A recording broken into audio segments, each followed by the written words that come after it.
Hello, welcome back to the Prestige TV podcast feed. I'm Joanna Robinson. I'm Rob Mahoney. We're here with another episode of Hooked, the miniseries that we have put together as an excuse, a thinly veiled excuse for Rob and yours truly to watch some of our favorite shows, rewatch some of our favorite shows, and talk to you about them. But really, Rob, what is this miniseries about? I'm glad you asked, Joe. Everyone's been talking about it. Yeah. A lot of chatter about Hooked, which is our way of proposing if you were trying to get someone in your life to watch a show with you, what is the one episode of that show you would use to get them hooked? Register trademark. So today we're talking about a little show called Mad Men, and something that we did not intend to do, and we sort of shuffled around which shows we would talk about in which order, is to do back-to-back AMC shows that premiered 1 year apart from each other. But that is where we have found ourselves here to talk to you about Mad Men, which happens to be our producer Kai Grady's favorite show. This episode, like many, is dedicated to Kai Grady. Of course. I'm going to hit the spoiler warning here at the top, which I didn't do last week, and I'm just going to do it here. We're going to talk about 3 episodes of Mad Men essentially today. We're going to touch on the pilot, which, per the premise of this podcast, is not, we think, necessarily the best entry point for Mad Men. We're going to talk about season 1, episode 3, which is my pick for what I think is the episode that'll get you hooked into Mad Men. And then we're going to talk about season 1, episode 11, which is Rob's pick for the episode. So spoilers, I guess, up through episode 11 of season 1 of Mad Men. Ish. I think we'll be gentle about it. Very gentle, but just wanted to give people warning in case they were particularly squeamish about it.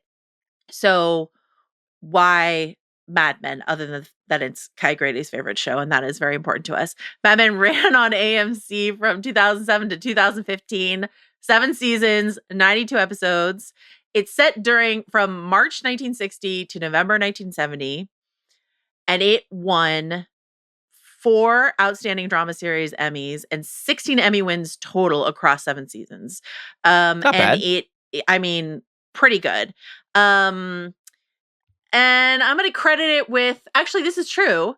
I was trying to sort of figure out what it is culturally that Mad Men did besides be an excellent TV series. Is that not enough, Joe? Change our lives forever. The quote unquote Mad Men effect, changed the most popular liquor in the US from vodka to whiskey. Yes. For the first time in decades. Vodka's come back. Tito's vodka, no free ads, cannot be stopped. It is our preferred alcohol here in America. But for a brief shining moment, it was whiskey, it was bourbon, and that is because of Mad Men. So, I think tomorrow it could be celebrity tequila. There's growth, That's there's change, there's evolution here for all of us. And I think the closer we get to, or like aviation gin, no free ads, but I think this is the direction we're moving in. Listen, if any celebrity tequila wants to sponsor this podcast, you can reach us at PrestigeTV at Spotify.com. Sure, why not? The Rock, if you're listening, I'm ready. Yeah. Kendall Jenner, if you're listening, I'm ready. George Clooney, you're sold your tequila, so the window's closed on you. Okay, Tough. So Rob Mahoney, other than all those accolades we just mentioned and what it did for the whiskey industry, what does Mad Men mean to you? When did you start watching it? What's your relationship with the show? All-time great show. And I think it's a perfect hooked show as well, because it's so hard to put your finger on exactly what it is. It's not an easy show to easily encapsulate. You can give them the setting, you give them the period dressing. You can say it's about, like an ad executive and the people who work in this office around him. That doesn't really cover, I don't know, the 1/8 of it. There's just so much happening here in terms of the complexity of character that you kind of need to see it to get it. And that, I know that's a problem for a lot of people, especially in the early stages of the show, is understanding what mysteries matter, which ones don't, which character dynamics are important, which ones are going to be dropped off. You just kind of have to stew in it for a while. And once you kind of put yourself in that place, it transforms into one of the richest television experiences we've ever had. I was checking out some of the early reviews and some of the early, what were some of the negative reviews? Because, overwhelmingly positive reviews. Sure. Mad Men was deeply well received from the beginning. That's no mystery. But I think the people who didn't click with it immediately often cite struggling to find the tone. Is this a satire? Is this a dramedy? Is this a drama? Is it a comedy? Is it a mystery show? What exactly am I watching here? And I think because Mad Men operates on multiple levels. You've got basic, like, sort of plot and character levels. You've got literature, like college level lit class Oh yeah. level symbolism and motif, et cetera, et cetera. And then you've got this third level, which is just sort of a portrait of a decade, and like sort of what did the 60s mean, and how did we get from 1960 to 1970, and without giving us a really boring sort of biopic-esque beat by beat, and then this historical event happened. But Yes. what did that historical event? How did it push us culturally and personally? Totally. Throughout the decade, all of that under the umbrella of moving out of the Bush era into the Obama era, which is sort of like the background of like where we were meeting the show at the time, which I think is really interesting. And I think to your point about the impossibility of defining Mad Men to people is not just those multiple levels that it works on, but also and this is what puts a lot of people off, I think, at the beginning, is the way in which the characters are drawn in many ways like ciphers. They have like deep Yes. interior lives. They're cipher characters, but they're not one dimensional. They're not flat. No. They have a lot of depth to them, but there's a lot of space inside of these characters for us to sort of put ourselves into the mix, and then it becomes this deeply personal show where we get emotionally attached to these people because we've just sort of put ourselves in the blank spaces. Is sort of, that was my experience Yeah. anyway with watching the show. I think that's a huge part of it. Like, you just can't tell someone how to feel about Don Draper, about Pete Right. Campbell. And I think, we're going to get into a little later why the pilot isn't necessarily the best entry point for the show. I think this is one of those reasons where in the pilot, everyone is a little bit flat. Everyone is a little two-dimensional, as is often the case with these sorts of exercises, where it's like Don is smooth and kind of only smooth. Pete is a slime ball and kind of only a slime ball. Right. Peggy is new and naive. And like even characters like Joan, who become incredibly well-rounded by the end of the show, is just kind of like a mean girl in the pilot, effectively. Yeah. And so Yeah. selling people on that is difficult. Selling people on the ambiguities of all that interaction between all of these characters who are ciphers, like I don't know how you can tell someone what the show is or is about without projecting so much onto it. So I guess we're going to do that today, Joe. I guess you and I are going to project how we feel about these characters in Mad Men, and that probably informs which episodes we chose to. Yeah, it's almost like we should, I don't know, employ like a projector of some kind that will take us on an emotional journey. Okay. This is where we would talk about our picks. When we did the Breaking Bad episode, we agreed on what the episode should be. In this case, we disagreed. Yeah. And that is sometimes going to happen. How do we want to talk? Do you want me to go first because mine comes earlier chronologically, or do you want to go first? Let's do this. Why don't you make the case for episode 3, Marriage of Figaro. Okay. So season 1, episode 3, Marriage of Figaro, written by Tom Palmer, directed by Ed Bianchi, in which we discover Don Draper is actually Dick Whitman, and also the kind of guy who drunkenly runs away from his own daughter's birthday party and tries to make everything better with a pet puppy at the end of the day. Pretty chill. Good parenting. I really like this episode. One of the tricks that the pilot does is presents to you Don Draper, man in the city, and only at the very end, Yes. it lets you know that Don Draper has a wife and kids in Austining, New York. This episode is an even split between Don Draper in the city and at home Don. But the two sections of the episode are complete mirrors of each other. There are things that repeat again and again in the city section and then in the upstate New York section.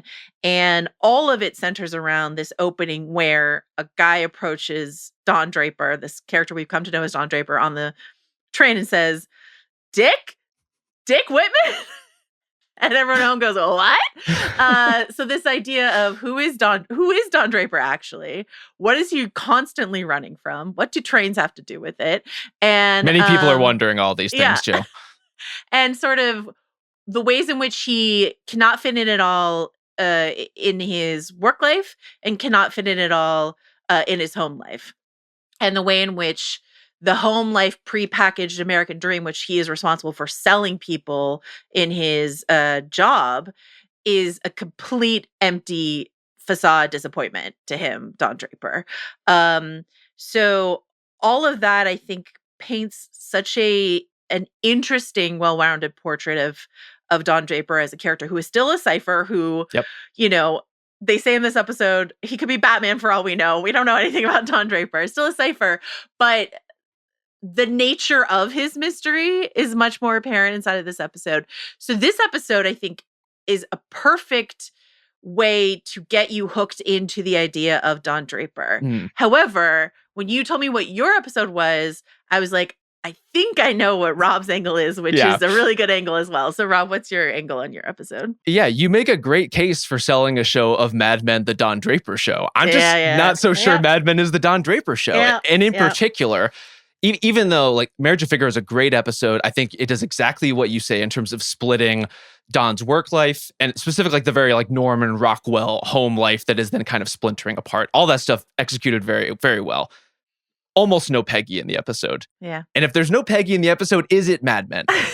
I was like, Rob's going to show up to this podcast a better feminist than me to be like, but don't you care about Peggy, Joanna? I do. Tell me what this episode 11 accomplishes. I would say the primary pitch is two things. One, not only the Peggy-Don relationship, but it really hits on almost every critical relationship of the early stages of Mad Men. And that's getting into all the elements of The Office. We're going to dig into those a little bit later.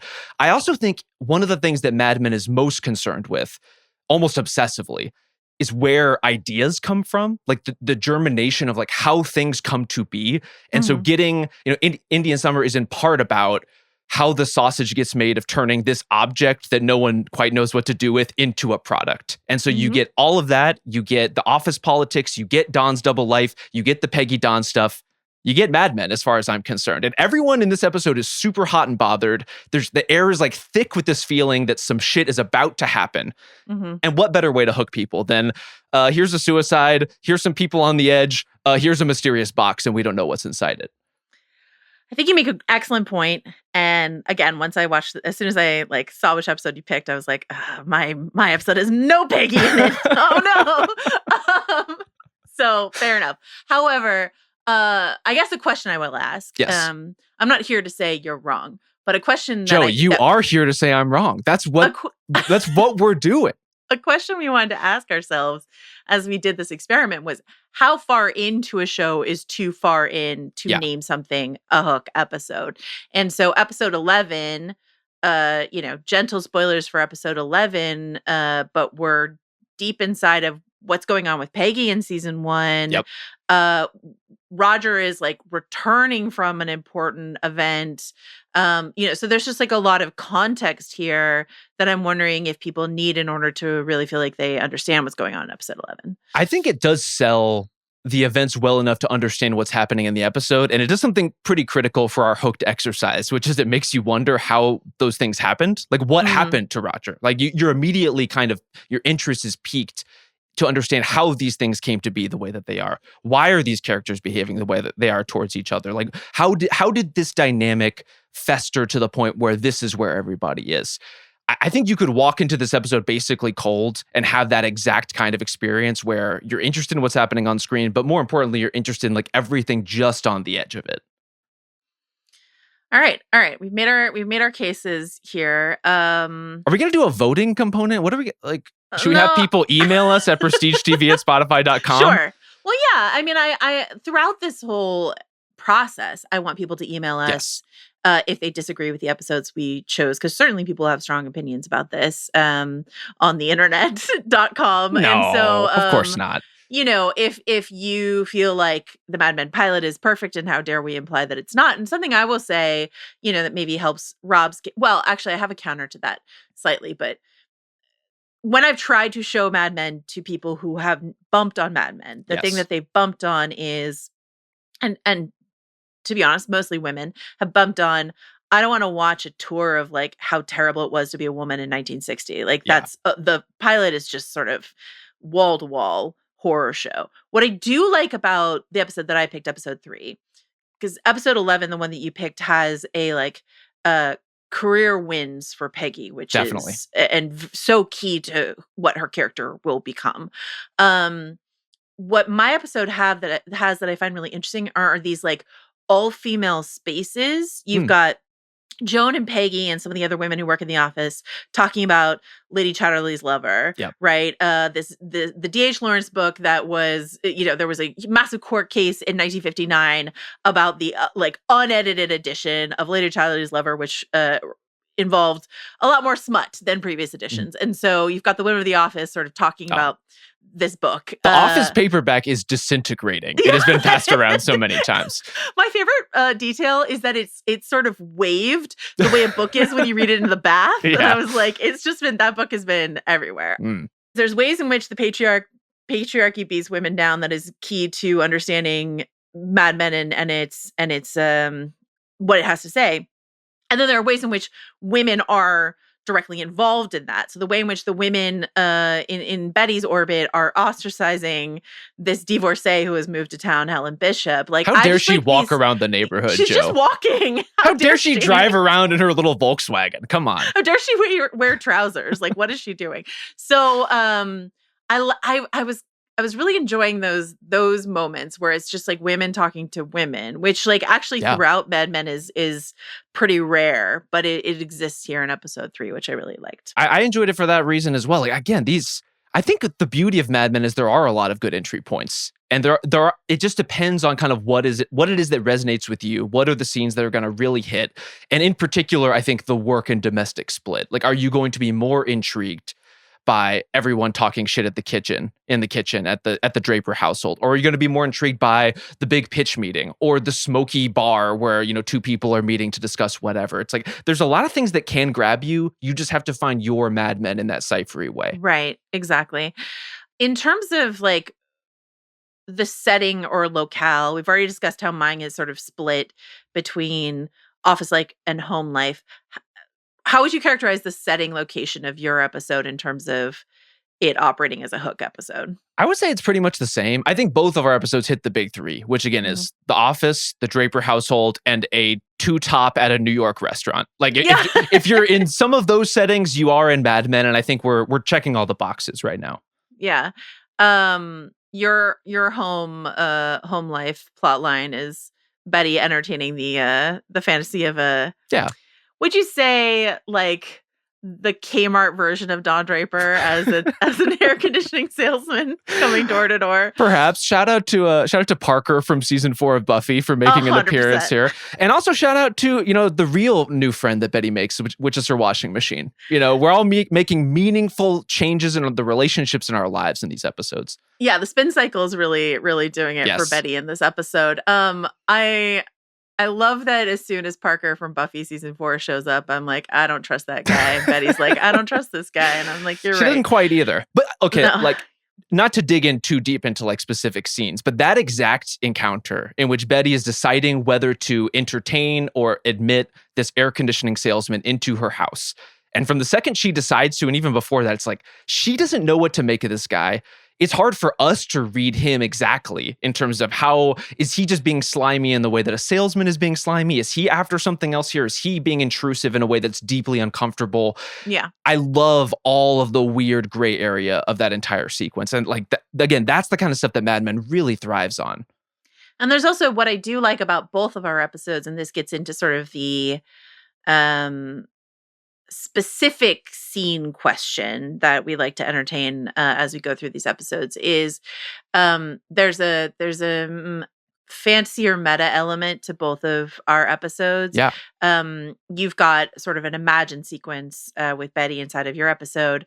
I have this, what I think is a really, really interesting thing that they do early on in the season is Dawn is taking home video footage of his daughter's birthday party and capturing more than the kiddos. He's capturing the dynamics between different couples inside of this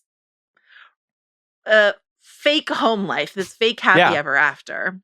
And sort of, so this idea of the ad man at home making a movie and capturing something, and what is authentic here and what is grimy here and what can't be ignored, but like through the lens of the home video aspect ratio, I just think is a really fun creative visual flair that Mad Men will get deeper and deeper into the more the show goes on. It's also perfect for a character who, for as smooth as he may be, just like doesn't really know how to be a human being in lots of ways and is evasive anytime he's asked to be. And so the idea that he's kind of stalking around the party, observing human behavior, really a perfect character note. which is the scene in your episode that you would say like most exemplifies what Mad Men can do? I think for me, it's Peggy going on a bad date. Mm. Mhm. It's Elizabeth Moss's favorite scene of season 1, she has said, and Nice. who am I to disagree with that? I think you have in this scene, Peggy is set up on a date by her mom, goes out with this truck driver, like a long haul truck driver, and she's just like constantly chafing against the person she's supposed to be in this context, in any context. It's like she wants to be assertive, but she also needs to be polite. She wants her date to respect what she does for a living, but she does not respect him basically at all from the moment that they sit down.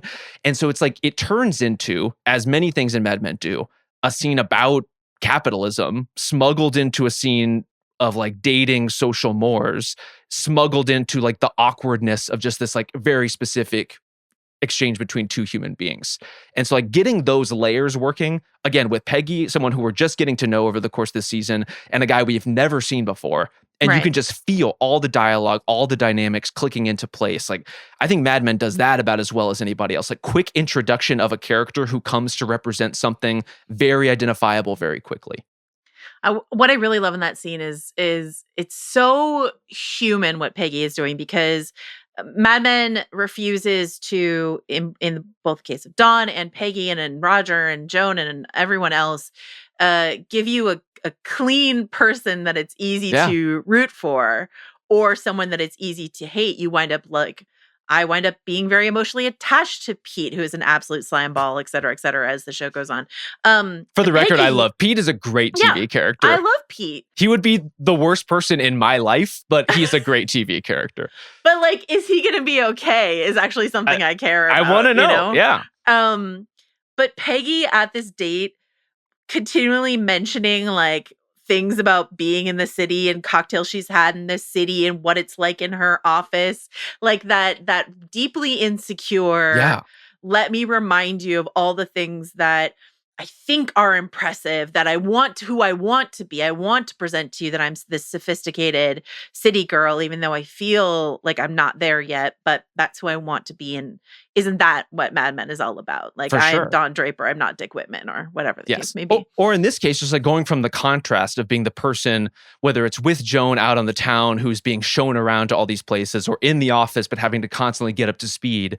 It's like by contrast, now she feels like the worldly one. She feels like the experienced one. And she's trying to flex that in a way that isn't obnoxious, but it's also obnoxious. It's a bit obnoxious, but I feel very soft towards her as she's doing it. The question we wanted to ask ourselves, I skipped ahead to this scene thing, but like, let's go back to this idea of like the character dynamics.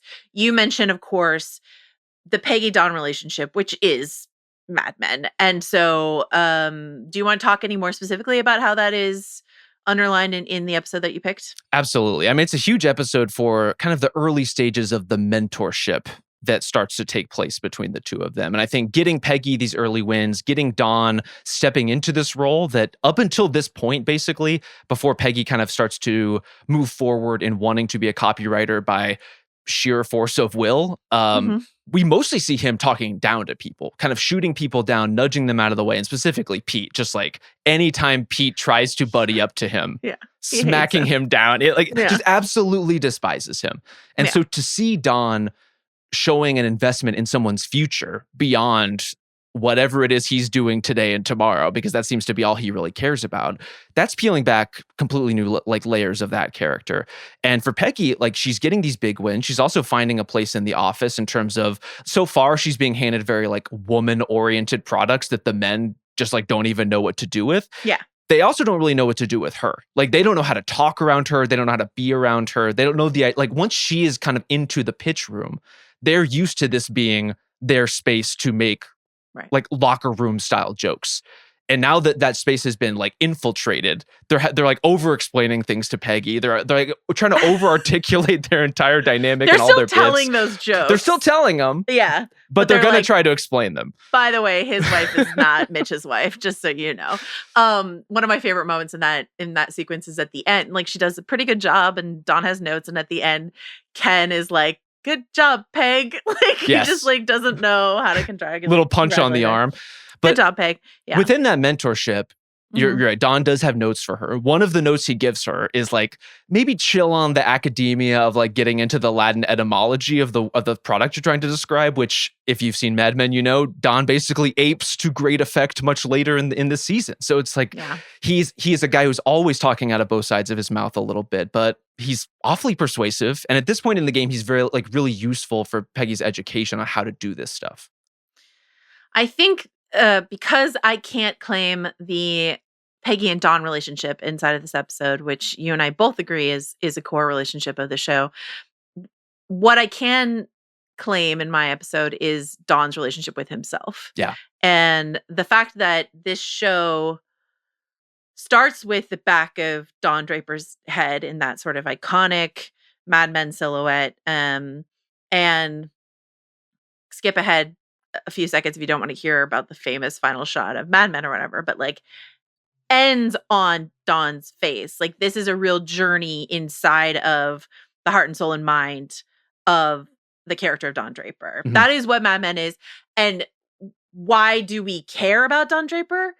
In a lot of reasons, because he cares about Peggy. So like that is part of it. And I'm not saying she's just part of his story. She has her own story. But fundamentally, the show is most interested in Don Draper.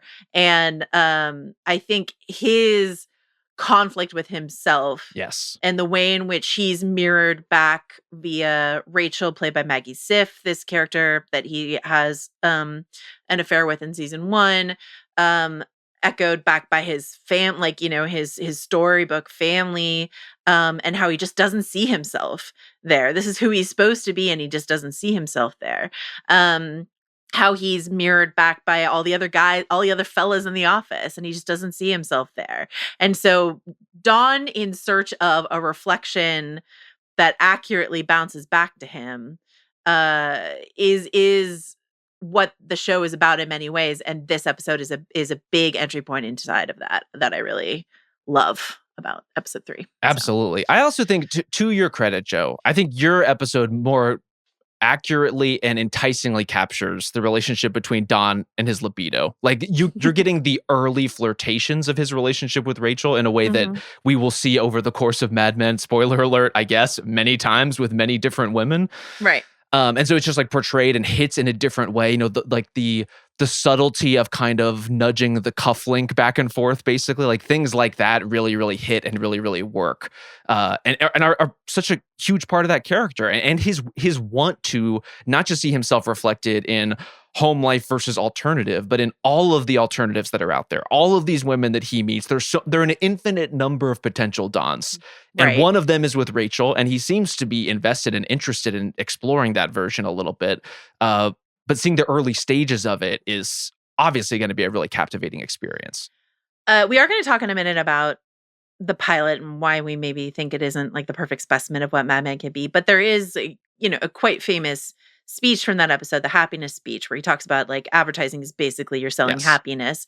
And he talks about the smell of a new car. And like when he talks about that idea, when he talks about the smell of a new car, I'm like, that's just Don every time he sends like a new woman. Like, he's just like, new car, new me, new woman, new me. Like, who can I be in this person's eyes? Like, can I feel good about who I am in their eyes? And in this episode, in episode 3, it's all going swimmingly until he smooches her and then is like, guess what? I'm married. And she's like, what the fuck, dude?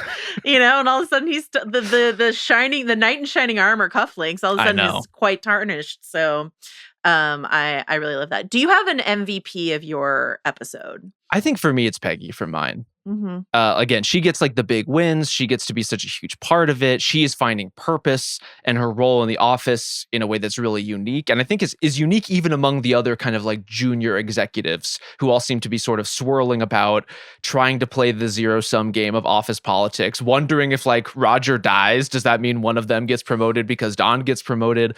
Peggy's one of the only people in the office who has like a clear direction. Like she's getting a raise. She's getting more responsibility. She gets to have her moment to kind of gloat in the sun. That sounds like a winner to me, Joe. The fact that yours is Peggy and mine has to be Dawn, I think is kind of perfect. We're a little It's like true. match set, I think. And I think I do if think you could make the case for Rachel for yours I too. was going to say, if I had to pick anyone other than Dawn, I would pick Maggie Sif as Rachel inside of this episode. That would be my runner up for sure. Anything else you want to say before we get to sort of like how this episode sets up the rest of the series? I mean, kind of a bummer that neither of us, just by pure coincidence, picked very Roger heavy episodes. I love Roger. Another character who I think is really important in understanding how Don sees himself. He like wants to be a counterpart, especially at this point in the story, to Roger so clear. Like wants to be his equal, wants to be someone to bounce ideas off of. And there's always like that tension between them where that's kind of true, but kind of not. And so having his absence in the story, in my episode in particular, creates a vacuum for Don to suddenly fill. But Yeah. I just love having him around. Yeah. Your episode has a great Joan and Roger Oh, it's scene, wonderful. all-timer. And I do like the imagery inside of your episode of Dawn inside of Roger's office and Pete inside of Dawn's office, and this idea of like constantly striving upwards, like whose shoes can I step into next? I think all of that is really good. That Joan and Roger scene in particular, again, just one of these things where it's like, I can't really tell you with any kind of certainty how some of Roger's lines land with Joan, in which they're kind of buffoonish. When he says she's the best piece of ass he's ever had, and he doesn't care who knows it. He doesn't care who knows it. Not as romantic a line as Roger might think, but also is like the charms of it are not totally lost on Joan in that process. And there's something about just the intimacy of she is in his office to rouge him up, to make him look more lifelike after having a heart attack. Is as close as these two people have been, sort of emotionally speaking, over the course of the season so far. Yeah. And to have him deliver a line like that, just as like as cold, kind of cold and crass and guys Roger Sterling can be. And it's like I kind of think Joan likes it, and I kind of think she's devastated by it, and that's the whole game right there. And I think this reminds me of some of the conversations we had about the Breaking Bad pilot and sort of this idea of finding the characters who are going to matter as the show goes on. The idea that John Slattery read for Don Draper. Yeah. And then they pulled him in for Roger, and John wasn't sure he wanted to do it because he was like, this is a tiny character, this is a nothing character. And then Roger just blossoms into becoming so important, and it is the career defining role for John Slattery, like without question.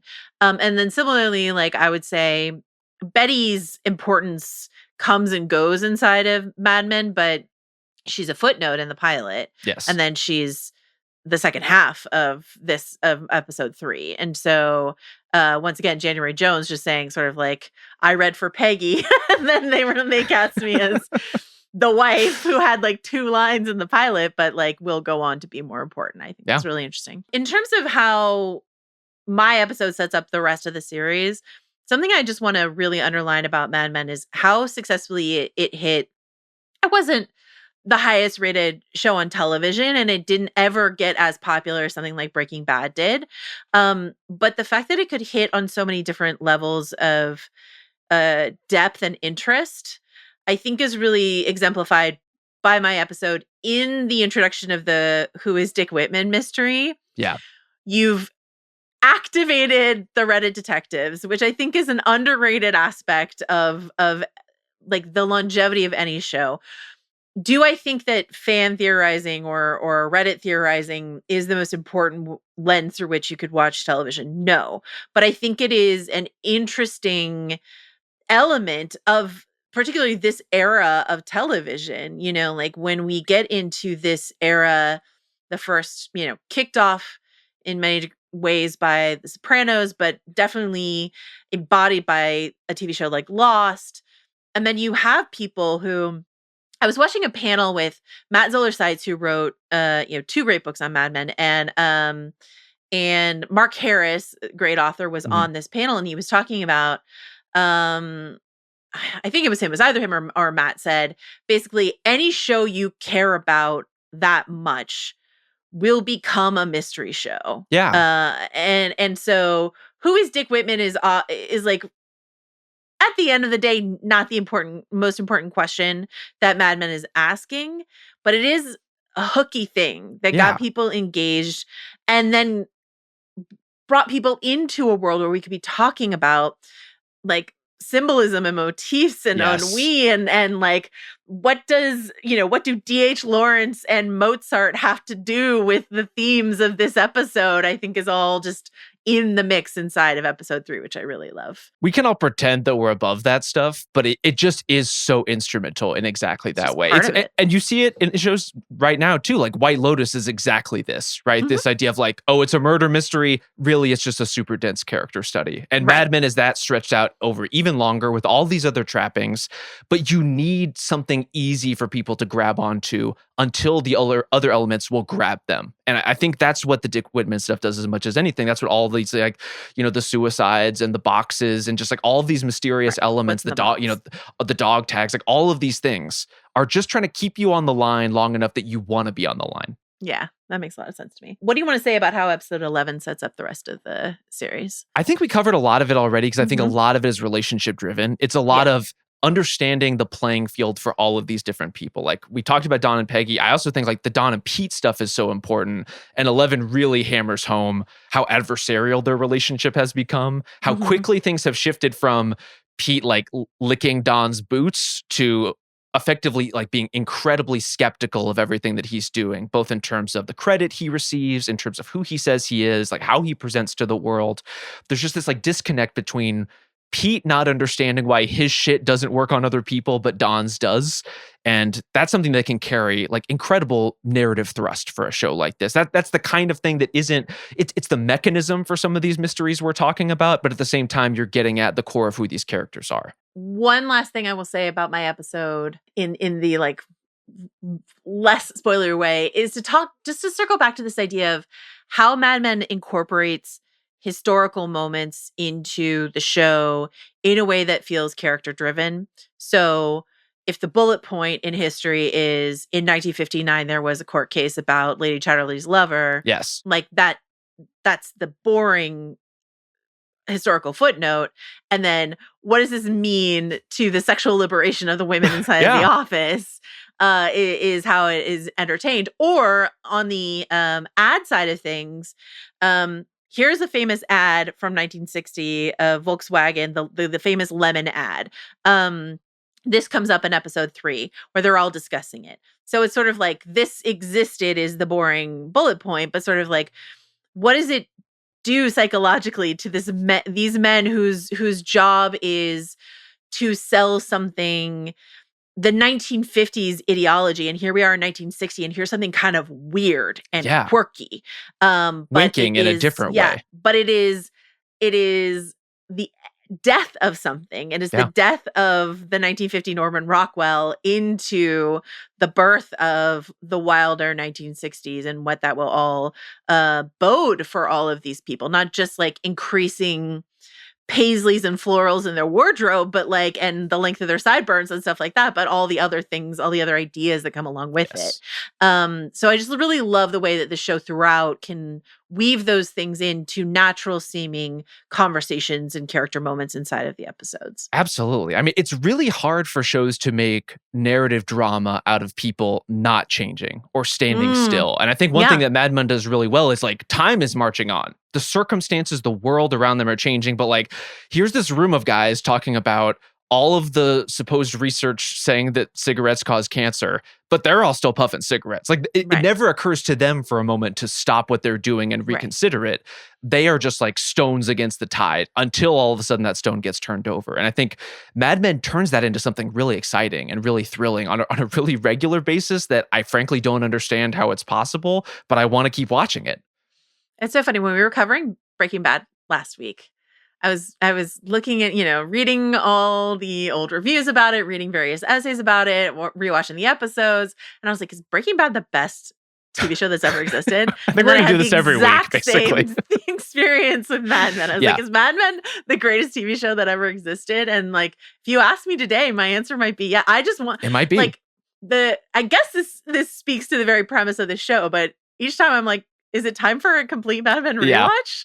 Is that what I'm got to do now? I don't know. So. The answer is yes. But for both of these shows, as you alluded to up top, being on AMC at the same time, and they could not be further apart. Obviously they have the sort of like problematic anti-hero leading men type of thing happening, but Like Breaking Bad is as plot heavy a show as you will find. Not to say that it doesn't come from a place of character, have other things going for it. I could not tell you what happens, quote unquote, happens in season 4 of Mad Men, but I can tell you 24 things that happen between characters that I care about a lot Right. more than that. And so it just hits in a totally different register, and yet is no less effective in doing it. I was actually thinking, I had like a sort of a sideways thought, which was that, we uncovered a similar story when investigating this pilot as we do with Breaking Bad, which is that this is a pilot that, Matthew Weiner really wanted to go at HBO. He wanted this Yeah. to be an HBO show. And HBO, even though he had done all this work on The Sopranos, HBO didn't even look at it. So then it gets picked up by AMC, who wanted an HBO-like show. And so it becomes an HBO show on AMC. And I would argue Breaking Bad becomes an FX show on AMC. And AMC has a few of these steals and wins over the course of its existence, but it's why, even though it was a giant for a few key years with Breaking Bad and Mad Men, it didn't endure past in its stature past the ending of the shows. It's like not a coincidence, Joe, that if you're just poaching these one-off shows that were meant for other networks, then you zoom out and it's like, what is AMC's broadcast identity? What is the ethos of this network? To this day, I don't really know. Exactly. I still have my AMC Plus subscription because I love Interview with the Vampire, but what is an AMC show is not a question they ever answered satisfactorily. And so this is, when you look at the pilot of this show and when you look at the pilot of Breaking Bad, you can see even more the identity of the original networks that they were intended for. And then just to talk about the pilot a bit more, before we even do the pilot, sure. did we hit your standout scene from Marriage of Figaro? Yeah, I would say it's kind of a tie. It's either Don Draper through the lens of his camera at home, or it's the Rachel and Don Draper scene on the roof of the store. A lot of good dogs up there. Really doing the work. Some good boys up there. Are you ready to talk about the pilot, Please. Mahoney? Okay. Smoke Gets in Your Eyes is what it's called. Directed by the great Alan Taylor. Written by Matthew Weiner. I think this is a show that doesn't quite have a firm grasp of its tone. Doesn't have a firm grasp of its style, its visual style yet. But hit pay dirt with its casting. Yes. And has great writing, because there's not only the happiness speech that he gives, but there's the line about, what you call love was invented by guys like me to sell nylons, which is like the thesis statement of Mad Men. Absolutely. So there's a lot to love about this pilot. I've just heard from so many people that they can't get into the show from watching it. So it was sort of the perfect candidate, in my view, for this series. What do you want to say about the pilot? What works and what doesn't? I think a lot of what we talked about earlier resonates with me in terms of like, if you just don't want to spend time watching women get berated in the workplace, or just the general like state of society at this point in human history, you're going to bump up against it. And I think in the pilot in particular, everything is so much more broad. Yeah. Where it's just a little too cute about the like, isn't it funny that doctors used to smoke in the office? Isn't it so weird that they used to drink this much on the job? Like it's lingering on that stuff in a way that makes it feel like that is the show, versus that's just sort of some of the texture of the show. Right. And they find that over time, they broaden up, or they kind of deepen the characters to the point where they're not these sort of like outlines of the people that they are in the pilot. And in doing so, you get into all the juicy stuff that is enticing us back to Mad Men over and over again. I would say I don't even really recognize Joan in the pilot episode. No. So who might just straight up be like the best character on Mad Men by the end of its run. Like one of my absolute favorite pieces of the show. And so deliciously complicated, but the nuance isn't, like the shades of her are not there in the pilot episode. So yeah, and I think, as we discussed with Breaking Bad, the pilot has a lot of work it has to do in terms of like establishing the who, what, where, when, why of this world. But it's not selling the depth that Mad Men is capable of. And especially, when you get scenes like all the guys in the elevator sort of leering behind Right. Peggy, like all of that, everything that's ever happened in an elevator in Mad Men is interesting to me, but like that's the most cartoonish version of something that will become. It's never the sexism of Mad Men is never, I would say, subtle, Not but it terribly, is, no. but it is more nuanced and shaded than Yes. what is presented in that episode. So yeah, I would say so. I think that's on all fronts, right? It's about the way that sexism is articulated in the workplace and the Mhm. behaviors that it influences. It's also how the characters interpret it. And in particular, you see Peggy, who has like almost like an allergic reaction to the way that she's being leered at in the office over the course of this season, like almost like on a molecular, like physical level, starts sort of rebelling against it. I think there's a lot of stuff you can unpack there in the same way that, as we were talking about with the historical events, where it's not about, oh, this big thing happened, let's talk about it or throw it on the TV. It's about like, how does that ripple out through all the characters, Right. through all the plot lines, through all this stuff? How do you give these actors who we hit home runs with, honestly, basically across the board, a lot of really juicy stuff to do? And it is very trippy, just like watching a time capsule show where Elizabeth Moss is not a starring attraction in and of herself, where John Hamm Right. is not a starring attraction in and of Yeah. himself. Like they are holding the screen, they have incredible presence, and they certainly had both been in things. Like, I mean, she'll always be Zoe Bartlett to me. Right. But it's just not the same as what you would, walk into a show now that has Elizabeth Moss in it, and that's a headlining opportunity. When are you going to be doing your West Wing rewatch podcast, Rob Mahoney? I mean, I would love to. Unfortunately, I've been out outflanked on the left, on the west. Yeah. I mean, Rishikesh Hirway basically already crushed this shit. So Fair like, what point. what am I to do? Fair point. This is one of the negative reviews that I picked up of the pilot said this.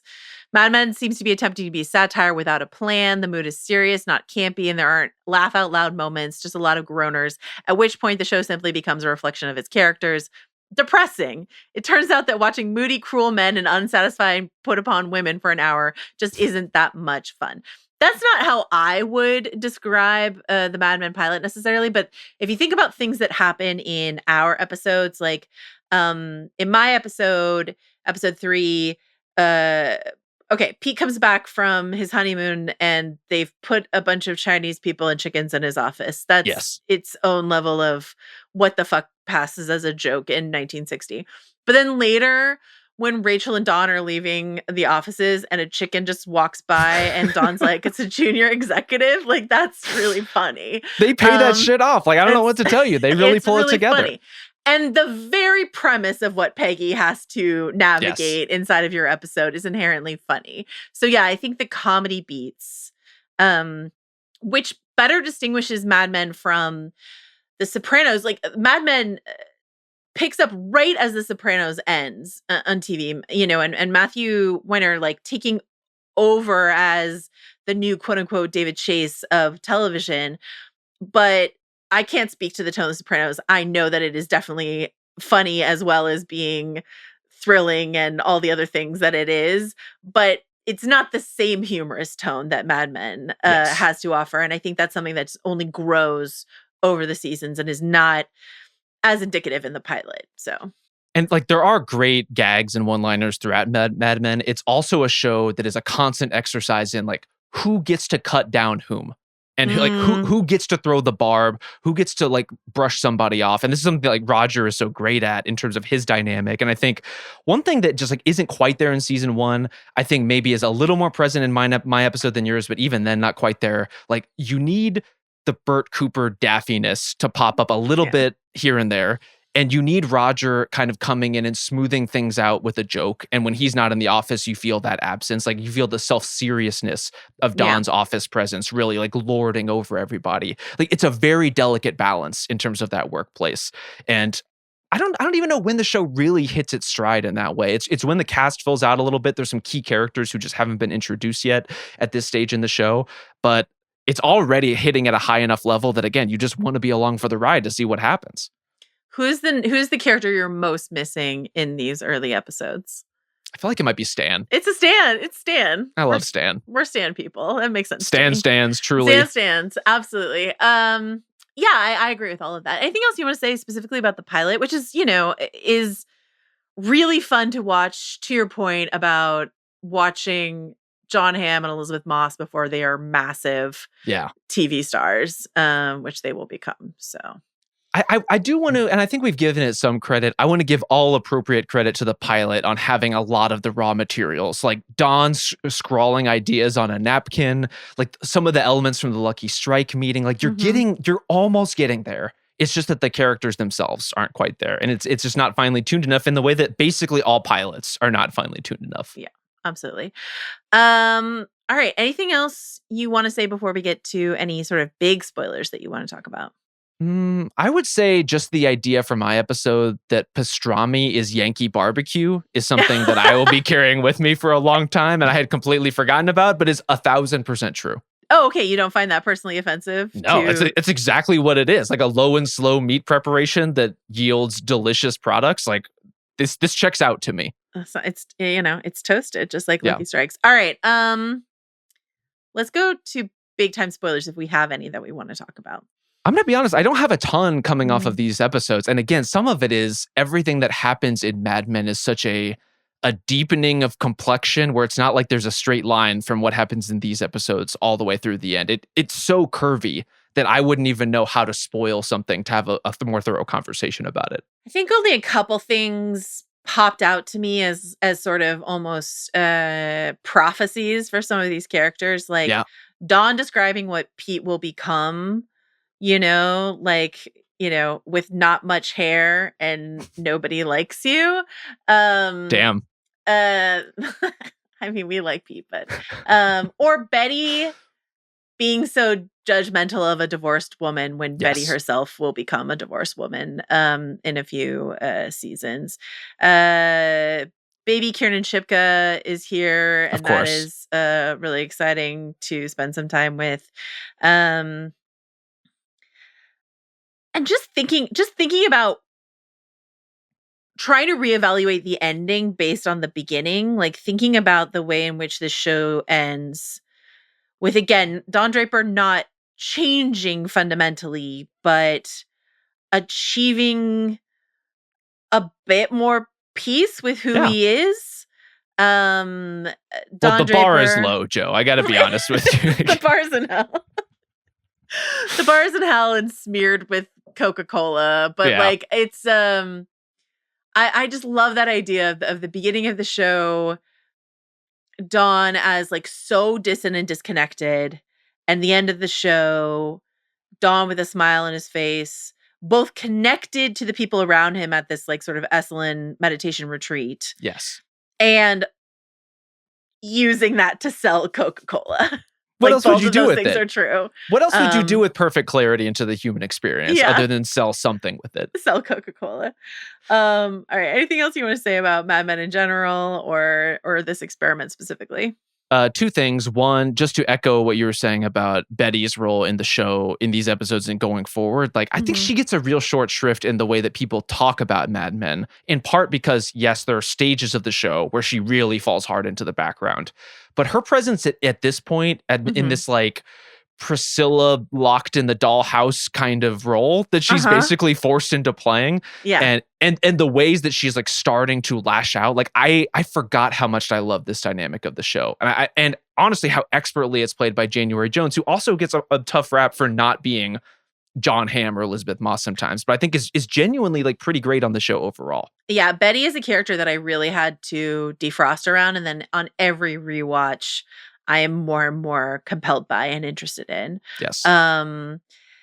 And again, it's like goes back to that whole Skylar White thing of just sort of like the wife character who is in the way of but not really, because Don just does whatever he wants. So no one is in this man's way, I can assure you. Absolutely not. I think if you haven't rewatched Mad Men in a while, or if you haven't tried to hook a friend or a loved one into Mad Men with an episode other than the pilot, I think it's a really good time to, and a really good idea. I was thinking about, this thing we had around our Breaking Bad discussion was like, what was the most 2008 thing about this episode? Yeah. We didn't really do this here, but I was really sort of trying to dig into how did this reflect 2007? How did this reflect the Bush era? How did this reflect a country on the verge of the Obama era? And I think that idea of us running on fumes of that immediate post 9/11 hoorah patriotism that was sort of existent in our culture, and how much that had soured for people Oh yeah. by 2007. And so an indelible image of Mad Men for me is the scene where the Draper family has had a picnic and then they just like stand up and shake out their picnic blanket and just leave all the trash on the beautiful lawn where they have been picnicking and just get in their car and drive away. Yeah. And I'm like, that's something that was on the writers of Mad Men, that was on their minds when they were just thinking about America. We were right on the verge of a stock market crash that happened while Mad Men was going on, all this sort of stuff. So if right now you have some questions about how you feel about America and the ideas of America that you've been sold, Mad Men's a perfect sort of reflection meditation to go through as you think about that, I think. So I actually think it is a perfectly cynical show for this moment in time, where it interrogates everything, but it doesn't feel overwhelming to the point you would be burdened by it or worn down by it. So it's like you're not getting the overly saccharine that feels false, and you're not getting the so bleak that you're enmeshed in darkness. It's like we're just all living here in the middle, trying to make the best of whatever circumstances we got, and most of the circumstances are bad, and a lot of people are doing weird things. But you know what? We're just trying to sell Coke together, Joe. We're just accidentally inventing Coke, vibrators together. Heinz beans, Lucky Strike, whatever is up for sale, we want to sell it to you. A car, perhaps. Who's to say? Thanks, Rob Mahoney, for going on this journey through Mad Men with me. Thanks to Justin Sales for his work on this feed and letting us do this fun experiment where we watch great television and talk about it a little bit. And thank you to Mad Men expert and aficionado Kai Grady. And we'll be back with another Hooked episode soon. And email us in the meantime, prestigetv@spotify.com, with whatever Mad Men episode you think is the best episode to hook people with. I would genuinely love to hear people's ideas, because as we said, there's a wide range of possibilities with this one. We did consider The Wheel, which is the finale of season 1, but that just felt even a little too far for us. But that, I mean, the carousel speech is so, the carousel speech is, this is a post-credit sequence of this podcast, I guess. The carousel speech is the Walt and Jesse dissolved body in a bathtub. It's true. What is the moment? Yeah. So it's definitely on our minds. But yeah, Prestige TV at Spotify.com. Yeah. The question we had is, does it pay off without things like Marriage of Figaro? If you don't have the footage, if you don't see the domestic life, does it hit the way that it ultimately does? Because once you get there on honest terms, watching through the first season, like, you are radicalized to love this show. Join us in our love for Mad Men if you haven't already, and we will see you soon. Bye.